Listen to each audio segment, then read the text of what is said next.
If you're using dashboards within Monday.com and are not sure how you can change the color of some of the items in the dashboards or reorder the order of things, this tutorial will show you exactly how you can do that.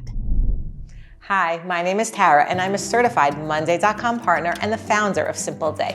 My goal is to help you build powerful yet simple workflows with Monday.com. If you need help with a custom implementation, my contact details are in the description below.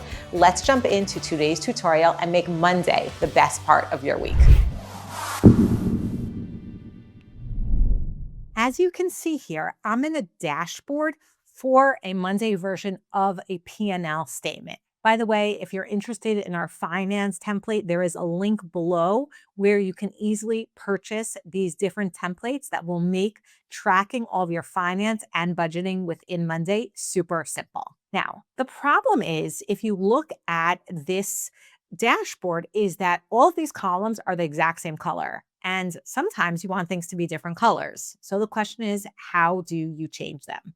What I need to do is simply click on these three dots and click on the settings. Once I'm in the settings, you can see that I have this customize option. And here I have the option to edit the color, the name, or the order. So what I can do, let's just say I want January to be a different color. So I can easily change the color. And I can go through all of the different items in the dashboard and change the color. Maybe I want everything that's positive to be green and everything that's negative to be red or black, or I want certain months to be a certain color. I can easily adjust the color. Additionally, I can just change the order. Here, it makes sense to have it in the year order, the months of the year.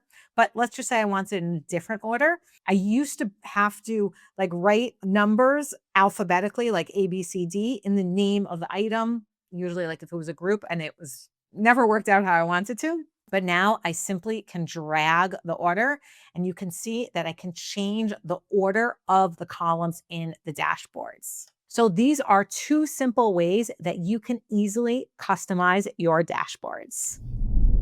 Hit the like button if you enjoyed this video, and remember to subscribe to receive tips and tricks on how to use Monday.com. Thanks so much for watching, and I'll see you soon.